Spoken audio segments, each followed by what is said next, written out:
Han pasado 15 años desde el lanzamiento de Alan Wake, un título que llega con una apasionante historia. Un escritor con bloqueo creativo se embarca en la búsqueda de su esposa, mientras atraviesa situaciones pesadillescas en Bright Falls. Escenarios que parecen salir de sus propias novelas.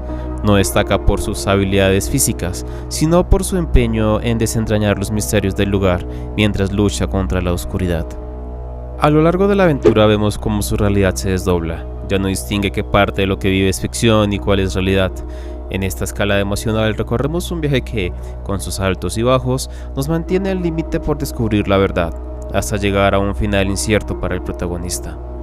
En 2023 llegó la segunda parte, con más misterios y enredos, aguardando en ese mismo pueblo. Ahora asumimos el papel de Saga Anderson, un agente del FBI que investiga una serie de asesinatos y su relación con el escritor desaparecido años atrás. Mientras tanto, Alan, aún atrapado en este mundo abstracto, lucha por escapar y reescribir su historia. Resulta curioso cómo la escritura sirve para dar forma a nuestras aversiones y miedos más profundos.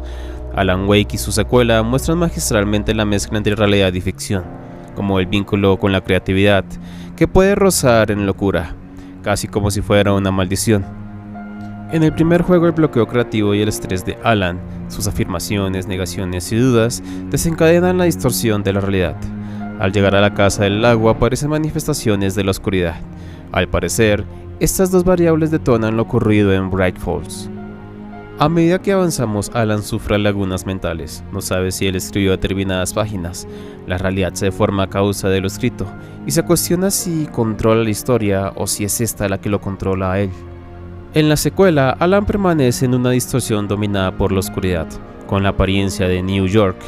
Allí habitan seres creados para atormentarlo, sombras que temen a la luz.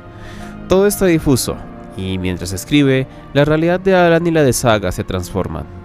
Toda esta descripción ilustra a la perfección el mecanismo de defensa de la mente fragmentada, una desconexión de la realidad en la que no hay integración de la conciencia, la memoria, la identidad, ni la percepción. Suele aparecer ante traumas intensos y dolorosos. Alan es en esencia un rompecabezas, pero hecho pedazos. El viaje de Alan Wake no es solo el de un escritor atrapado en una pesadilla, sino el de una mente luchando por no desintegrarse bajo el peso del trauma y la culpa. En ambos juegos, la narrativa juega con el concepto de que la mente humana puede ser tanto un refugio como una prisión, y que la creatividad, cuando se ve forzada o reprimida, puede volverse destructiva. Alan Wake 2 eleva este conflicto psicológico al introducir a Saga Anderson, un agente que, sin saberlo, también es parte de una historia escrita, víctima de una narrativa que la supera. Ella representa el intento de traer lógica y orden al caos, al lado racional que busca respuestas, pero que también se ve arrastrado a una espiral de simbolismos, terrores y recuerdos que no le pertenecen del todo. Ambos personajes terminan funcionando como espejos rotos, fragmentos de una historia más grande que los desborda. En ese universo no hay monstruos sin mente, ni mal sin origen emocional. Todo lo que amenaza a Alan y Saga nace del interior, como si cada enemigo no fuese más que una representación de sus propios miedos. Narrativamente, Remedy construye un espacio donde las reglas del mundo real se suspenden y lo que domina es la estructura interna de lo que afecta a los personajes, como si aquel sitio no fuera un lugar físico, sino una proyección interior, donde el tiempo, la identidad y la lógica se distorsionan. Esto hace que el jugador no solo avance en la historia, sino que también se adentre en un estado mental compartido con los protagonistas. El concepto de mente fragmentada se vuelve entonces un recurso narrativo y jugable. Cambios de perspectiva, recuerdos alterados, personajes ficticios que cobran vida. Todo contribuye a sumergirnos en un relato donde lo más aterrador no es lo sobrenatural, sino perder el control de uno mismo.